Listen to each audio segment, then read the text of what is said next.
Hi friends, இன்றைக்கி ஸ்கூல்லேருந்து குழந்தைங்க வந்தோடனே ஈவினிங் ஸ்நாக்ஸ்க்காக என்ன பண்ணலான்னு பார்க்கும்போது பார்த்திங்கன்னா ப்ரௌன் ப்ரெட் வீட்டில் இருந்தது. ஸோ ஸ்நாக்ஸுக்காக சாண்ட்விச் செய்யலாம் அப்படின்னு சொல்லிட்டு ப்ரெட்டை வந்து எடுத்து வச்சாச்சு. நெக்ஸ்ட்டு பார்த்திங்க அப்படின்னா இதுக்கு வந்து க்ரீன் சட்னி, நம்ம பேக்கரிலாம் பார்த்திங்கன்னா க்ரீன் சட்னி தருவாங்க. ஸோ அந்த சட்னி அரைக்கிறதுக்காக கொஞ்சமாக வந்து மல்லிச்செடி, கொஞ்சமாக புதினா, அதுக்கப்புறம் 2 பச்சை மிளகா, அது வந்து உங்கள் காரத்துக்கு தகுந்தாப்பில் சேர்த்துக்கலாம். குழந்தைங்க சாப்பிட்றதுனால நீங்கள் வந்து கம்மி பண்ணனாலும் பண்ணிக்கலாம். நெக்ஸ்ட்டு வந்து பார்த்திங்க அப்படின்னா கொஞ்சமாக இஞ்சி, இது எல்லாத்தையுமே தேவையான அளவு உப்பும் கொஞ்சம் சேர்த்துக்கோங்க. சேர்த்து நல்லா தண்ணி விட்டு அரைச்சி எடுத்துகிட்டு வந்துடலாம், நல்லா பேஸ்ட்டு போல். நெக்ஸ்ட்டு பார்த்திங்க அப்படின்னா ஸ்டஃபிங்க்காக நான் வந்து ஒரு கடாய் காய வச்சு அதில் வந்து எண்ணெய் விட்டுக்கிறேன். எண்ணெய் விட்டுட்டு இதில் வந்து பொடியாக கட் பண்ண ஒரு பெரிய வெங்காயம் வந்து சேர்த்துக்கிறேன். இது நல்லா அந்த எண்ணெயிலே வேகட்டும், வதங்கட்டும். நல்லா எண்ணெய் வதங்கி வந்ததுக்கப்புறம் இதில் வந்து நம்ம மசாலாஸ்லாம் ஆட் பண்ணலாம்.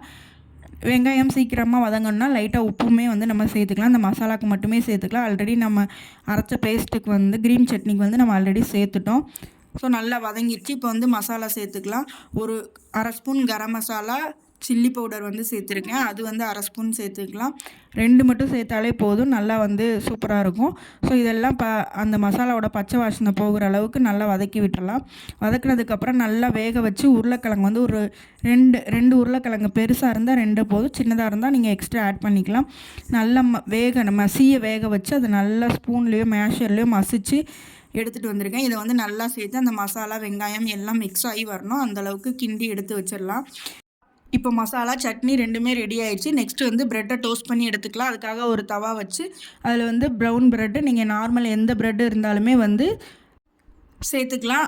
நான் வந்து ஆயில் தான் ஸ்ப்ரெட் பண்ணுறேன். பட்டர் இருந்தது அப்படின்னா நீங்கள் பட்டர் கூட ஸ்ப்ரெட் பண்ணிக்கலாம், இன்னும் நல்லா டேஸ்ட்டாக இருக்கும். இப்போ 2 பக்கமுமே நல்லா டோஸ்ட் பண்ணி எடுத்துக்கிட்டேன். இப்போ இதில் வந்து அந்த க்ரீன் சட்னி வந்து ஃபஸ்ட்டு அப்ளை பண்ணிடலாம். நல்லா ஃபுல்லாக ப்ரெட்டு ஃபுல்லாக அப்ளை பண்ணிங்கன்னா டேஸ்ட் வந்து நல்லாயிருக்கும். ஸோ அப்ளை பண்ணிட்டு நெக்ஸ்ட்டு அந்த மசாலாவுமே நல்லா ப்ரெட்டு ஃபுல்லாக ஸ்ப்ரெட் பண்ணி விட்டுடலாம். பண்ணிவிட்டு நம்ம வந்து திருப்பி வந்து தவாவில் வச்சு ரோஸ்ட் பண்ணி எடுத்துக்கலாம். இதுக்கு நடுவில் வந்து நம்ம சீஸு சேர்க்கணுனாலும் சேர்த்துக்கலாம். சீஸ் ஸ்லைஸ் அந்த மாதிரி எதுனாலும் சேர்த்துக்கலாம். சேர்த்தோன்னா இன்னும் நல்லா டேஸ்ட் இருக்கும். நான் வந்து சிம்பிளாக தான் செய்கிறேன். இப்போ வந்து ரெடி ஆகிடுச்சு. இப்போ திருப்பி அகைன் வந்து பட்டர் வந்து ஸ்ப்ரெட் பண்ணிக்கலாம். பண்ணிவிட்டு திருப்பி ரோஸ்ட் பண்ணி எடுத்தாச்சு. பாருங்கள், சூப்பராக ரெடி ஆகிடுச்சு. நல்லா கிறிஸ்பியாக சூப்பராக இருக்கும். உள்ளே இருக்க ஸ்டஃபிங் வந்து நல்லா காரசாரமாக நல்லா டேஸ்ட்டாக இருக்கும். பாருங்கள், இது ஸ்லைஸ் போட்டு கெச்சப்போட வந்து நம்ம சர்வ் பண்ணிடலாம்.